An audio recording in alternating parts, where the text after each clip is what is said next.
মানুষের মাংস খেতে চাই শকুনের বাচ্চা, বায়না ধরেছে খুব। তাই সে বাবা শকুনকে বলল, আমার মানুষের মাংস চাই। শকুনটি উড়ে গিয়ে এক টুকরো মাংস নিয়ে আসলো, কিন্তু খেতে গিয়ে দেখলো এটা মানুষের মাংস নয়, এটা মরা গরুর মাংস। তাই সে আবারও বলল, আমার মানুষের মাংসই চাই। বাবা শকুনটি আবারও উড়ে গেল, এক টুকরো মাংস নিয়ে আসলো। খাওয়ার সময় দেখলো এটাও মানুষের মাংস নয়, শূকরের মাংস। তাই বাচ্চা শকুনটি এক প্রকার রেগে গিয়েই বাবাকে ধমকের সুরে বলল, আমার মানুষের মাংসই চাই এবং এক্ষুনি চাই।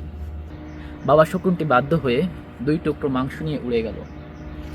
গরুর মাংস ফেললো মন্দিরের সামনে এবং শূকরের মাংস ফেললো মসজিদের সামনে।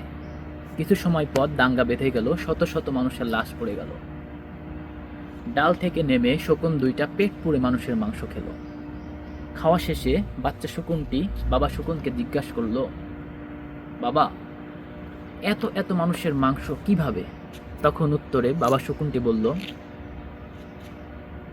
মানুষ সৃষ্টির সেরা জীব, কিন্তু ধর্ম এবং রাজনীতি ব্যবহার করলে সেই মানুষই হয়ে যায় পশুর থেকে নিকৃষ্ট এবং পশুর থেকে হিংস্র।